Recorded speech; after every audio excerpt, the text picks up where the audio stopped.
இன்னைக்கு நான் ரொம்ப உங்களுக்காக இந்த துணியெல்லாம் கரெக்டா வெட்டி கரெக்டா தைச்சு கொடுக்குறாங்கல்ல, கரெக்டா ஃபிட் ஆகிற மாதிரி. அது மாதிரி ஒரு வார்த்தை உங்களுக்கு சொல்லணும்னு நான் ரொம்ப விரும்பினேன். இது என்னுடைய சுயத்தினால வந்தது இல்லை, ஆண்டவரை கேட்ட ஆண்டவர் கொடுத்திருக்கிறாரு. நல்லா கேளுங்க, அது எல்லாருக்குமே பிரயோஜனமா இருக்கணும். எனக்கு பிரயோஜனம் இல்லைன்னு சொல்லாதீங்க. ஏன்னா இன்றைக்கு நமக்கு இந்த ஞாபகம் இருக்கலாம், நாளைக்கு அது மறந்து போயிடலாம்.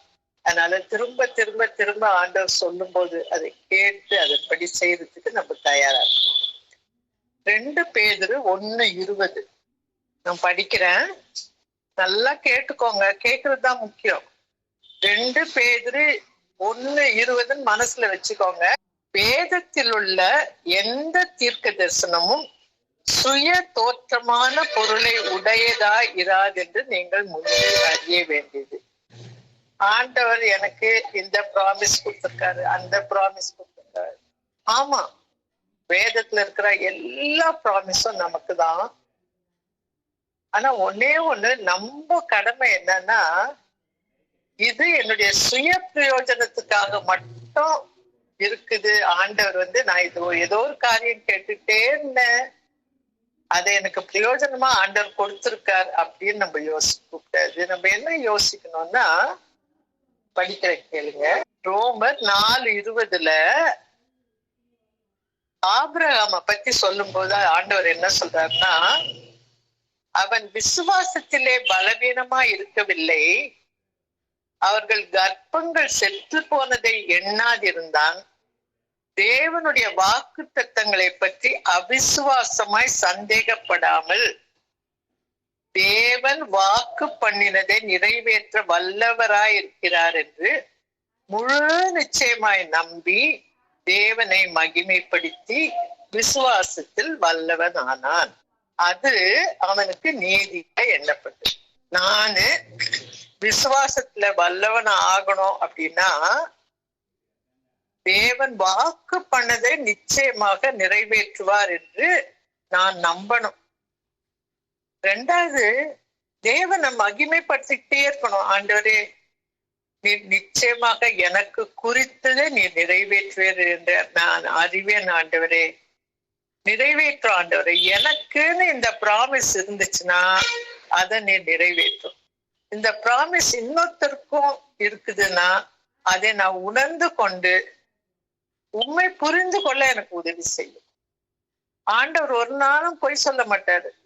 ஒரு ப்ராமிஸ் நமக்கு வந்திருக்குன்னா எனக்கா இல்ல இன்னொருத்தருக்கா அப்படின்னு ஆண்டவர் தான் நமக்கு நிச்சயமா சொல்லணும். உனக்கா இருந்தா எனக்கா இருந்தா நிச்சயமா அந்த ப்ராமிஸ அவர் நிறைவேற்றுவார். யாரும் அதுக்கு குறுக்க நிக்க முடியாது. ஆண்டவர் சொன்னார்ல, இந்த கல்லினாலே என் சபையை கட்டுவேன். பிசாசின் அதிகாரம் அதுக்கு எதிரே நிற்க முடியாது. ஏன்னா அது ஆண்டோடைய சித்தம், ஆண்டோடைய விருப்பம்.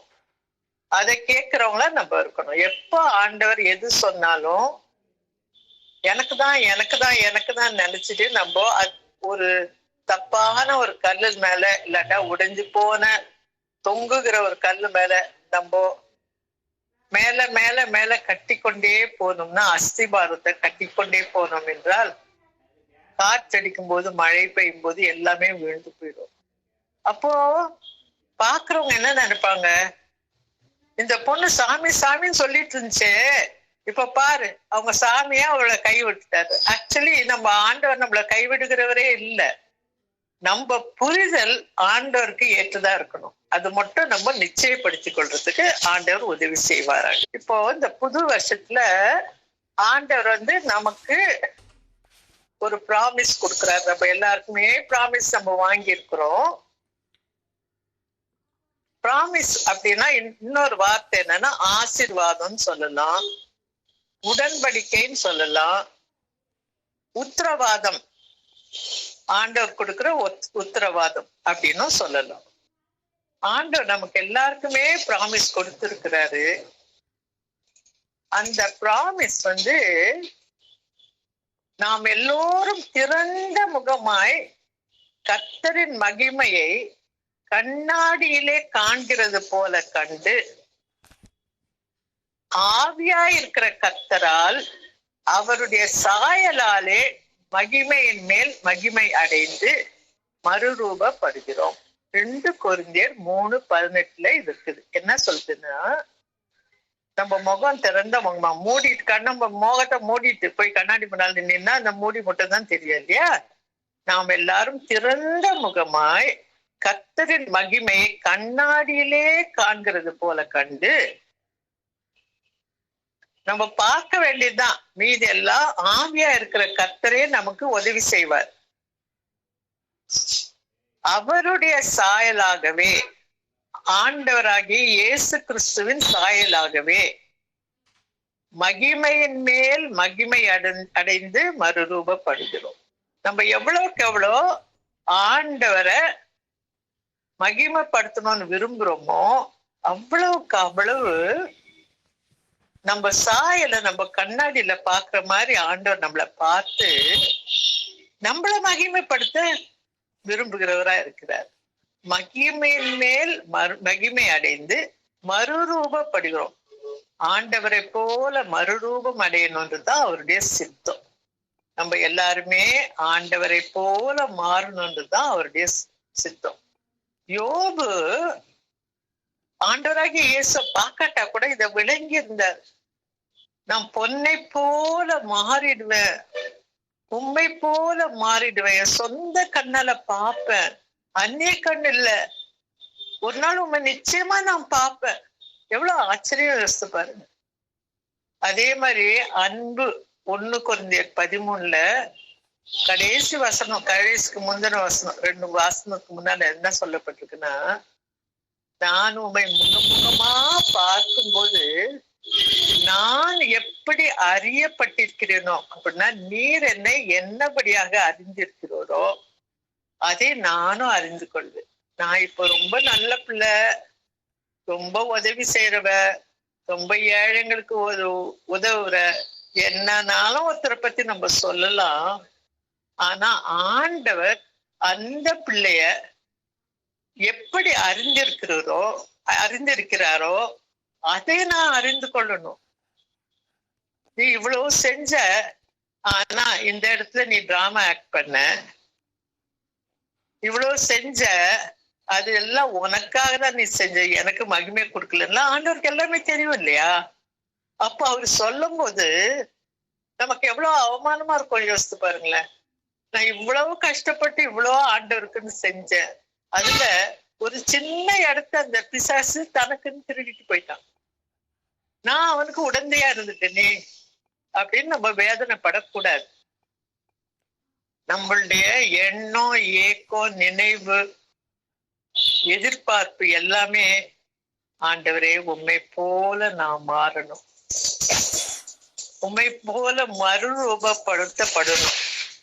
அந்த எண்ணத்தோடு நம்ம ஊழியத்தை தொடர்ந்தோம் என்றால் அப்ப ஆண்டவர் நம்மை மகிமையின் மேல் மகிமைப்படுத்துவாராம். இந்த உலகத்திலேயே அவர் பரத்துல இருக்கிறாரு அப்படின்னா கூட நம்ம எதெல்லாம் ஆண்டவருக்குன்னு விட்டு கொடுக்கிறோமோ, எதெல்லாம் அர்ப்பணிக்கிறோமோ, எதெல்லாம் நம்ம வேண்டிக் கொள்கிறோமோ, எதுலெல்லாம் பாடுபட முன் வருகிறோமோ அதெல்லாம் ஆண்டவர் பார்த்துட்டே இருக்கிறாரு இல்லையா? அதுதான் வாழ்க்கைன்னு இல்லை. அந்தந்த நேரம் வரும்போது அவர் எதிர்பார்ப்பு நம்ம மேல இருக்கும்போது நீ என்ன செய்யறன்னு பாக்காத ஆண்டவர். இதெல்லாம் நீ செய்யின்னு சொல்லலையே. நாம் மனமு வந்து ஆண்டவருக்காக எதையாவது இழக்க நம்ம முன் வந்தோம் என்றால் அப்போ நம்ம மகிமையின் மேல மகிமை அடைந்து கிறிஸ்துவை போல மறுரூபமாவோம். நம்முடைய ஆண்டவர் நம்ம நன்மைக்காக தான் அந்த உலகத்துல வைத்திருக்கிறார். நீ சந்தோஷமா இருந்தா சொல்றாரு, நான் நீ செய்யற உழைப்பின் பலனை உனக்கு தரேன்னு சொல்லுகிறார். அவர் ஒரு நாளும் நம்மளை ஏமாத்த போறது இல்லை. ஆனா என் மகனே, என் மகளே, எனக்காக நீ எதை செய்ய விரும்புற, எதை செஞ்சிருக்கிற, ஒரு பழைய காலத்துல நம்ம செஞ்சது எதையும் மறக்க போறது இல்லை. மன்னிப்பு அப்படின்னு வரும்போது லூக்கா 7:36-47 மன்னிப்பை பத்தி பேசுறாரு. என்னன்னா என்ன சொல்றாரு ஆண்டவர்னா, நான் என்னை பத்தி நான் சொல்றேன், நான் எவ்வளவுக்கு எவ்வளோ பாவியா ஆழத்துல இருந்தனோ அதை நான் நினைக்கும் போது, அப்பதான் அந்த மன்னிப்பை நினைக்கும் போதுதான் என் ஆண்டவர் என்னை மன்னித்து என்னை தூக்கி விட்டார் என்பதை நான் நினைக்கும் போது, என்னுடைய மீட்பை பற்றி நான் யோசிக்கும் போது, அப்போ என்னுடைய வாயில இருந்து வர வார்த்தை ரொம்ப உயரமா அவரை மகிமைப்படுத்தும். எவ்வளவுக்கு எவ்வளோ நான் பாவியா இருந்தனோ அவ்வளவுக்கு அவ்வளோ நானு அவருடைய அன்பை புரிஞ்சுக்குவேன். நான் பாவியே இல்லைன்னு சொல்றதும் தப்பு, அது உண்மை இல்லை. அதே சமயத்துல இன்னைக்கும் நான் பாவி பாவி பாவின்னு சொல்லிட்டு இருக்கதும் சரியில்லை. நம்ம மனசுல ஆண்டவர் என்ன சொல்றாரோ, பரிசுத்த ஆவியானவர் என்ன நம்முடைய மனசுல உறுத்துகிறாரோ, அதுக்கு ஏற்றபடியாக நாம் ஆண்டவரை உயர்த்தினா, மிகவும் உயரத்துல உயர்த்தி மகிமைப்படுத்தினா, அதுக்கு காரணம் நான் மிகவும் பெரிய பாவியா இருக்கிறேன் என்பதை நான் உணர்ந்து கொள்ளுதல். நான் உணர்ந்து கொண்டா நான் ஆண்டவரை மகிமைப்படுத்துவேன். உணர்ந்து கொள்ளலைன்னா நான் மகிமைப்படுத்துறது ரொம்ப கஷ்டம். அது நம்ம எல்லாருக்குமே தெரியும். அவர் செய்த அற்புதங்கள், எனக்கு செய்த நன்மைகளையும் அற்புதங்களையும் உபகாரங்களையும் மறந்து விடுவது அவரை மட்டுப்படுத்துவதாகும். தேவனை பரீட்சை பார்த்து இஸ்ரவேலின் பரிசுத்தரை மட்டுப்படுத்தினார்கள் அப்படின்னு 78வது சங்கீதத்துல 41-42 சொல்லப்பட்டிருக்கு. 78வது சங்கீதம் நம்ம எல்லாரும் படிச்சு ஆகணும். ஏன்னா அந்த இஸ்ரவேலருடைய ஹிஸ்டரி ஃபுல்லா சொல்லப்பட்டிருக்கு. அதுல நிறைய நமக்கு வேண்டிய ஆசீர்வாதமான வசனங்கள் இருக்குது. ஆண்டவரே, இந்த புதிய வருஷத்துல எனக்கு என்ன ஆசீர்வாதம் கொடுக்க போறேன்னு நம்ம கேட்டோம்னா 78வது சங்கீதத்தை துவக்கத்துல இருந்து கடைசி வரைக்கும் படித்தோம் என்றால் நமக்கு ரொம்ப ரொம்ப ஸ்பிரிச்சுவலா நமக்கு உதவியா இருக்கும்.